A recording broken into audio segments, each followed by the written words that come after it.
The 2018 Lexus LC 500 is the latest and greatest sports coupe from Japan. The 471 horsepower luxury spaceship looks like something straight off the auto show floor.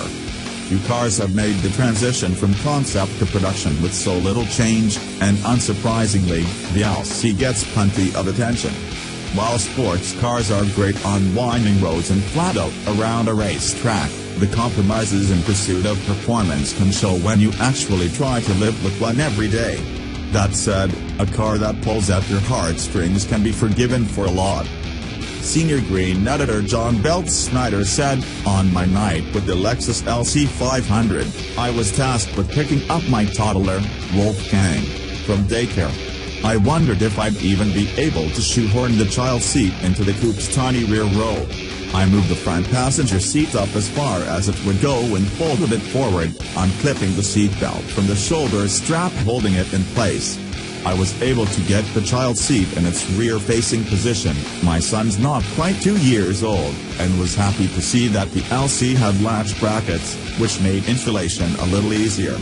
I had to leave the passenger seat moved up and leaning forward, but the child seat fit properly." When I escorted Wolfgang out of daycare and to his ride, he said, "Crazy car, Papa." Then I had to climb in the rear seat on the driver's side to clip him in. Totally worth it, though. He loved the car, and wanted to check it out more completely when we got home. And the LC 500 got a lot of looks from other motorists. Rubberneckers slowed down to check out the car on Woodward, and lingered as they passed me on the highway. The one thing I couldn't share with them was the full song of the car's 5.0-liter V8. Only in a couple instances when I was alone on a clear, country road could I mash the right pedal to enjoy the throaty sound of the exhaust as the engine revved to the top. In regular traffic, with the 10-speed automatic transmission keeping the revs low, the sound is much more subdued. Editor-in-Chief Greg Migliori said, "The LC 500 is one of the most drop-dead gorgeous cars I've driven this year. It's simply a stunner. The curves, the angles, and the creases all work in harmony to create the rare design that's busy yet also cohesive. Everything plays a role, even if it's a bit over the top. It attracts a lot of attention. Children on bikes rubberneck. Evening walkers cast curious glances. A guy in an old pickup almost sideswiped me as he got while taking the corner fast. It's a celebrity car. It also sounds good." The 5.0-liter V8 growls and rumbles. Style and muscle. And excellent execution. I missed the old LFA- which served a different market segment, but the LC 500 is a nice halo for Lexus. Associate editor Joel Stocksdale said, "This thing is seriously sweet. I already love the design of it. It looks just like the concept. The gorgeous details like the infinity mirror taillights, and the swoopy lines of the interior are all even better up close and personal.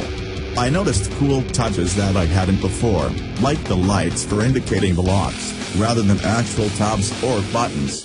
And virtually every surface is suede in leather or suede. The super low driving position feels great, too. And the beautiful body is backed up by the driving experience. That V8 is marvelous. It roars and bellows in all the right ways, and it just pulls harder and sounds better as you take it up the rev band. And when downshifting manually, the engine blips so you can hear it all again as you slow to a stop. Don't just take my word for it, though. A guy in a Jeep Cherokee told me that it looks fun and it sounds even more so. Toss in quick, responsive steering, restrained body roll, and a smooth ride, and you have an incredible grand tourer. This car genuinely feels like something special, so much so that I think that Lexus could charge more for it and it would still feel like an appropriate amount of money. Of course, going much above its roughly $100,000 price tag would probably make it tough to attract new buyers, since Lexus doesn't have the sports or GT reputation that Mercedes and Aston Martin have. Oh well, this just means there's a better chance I'll be able to pick up a cheap one in 20 years or so. Maybe.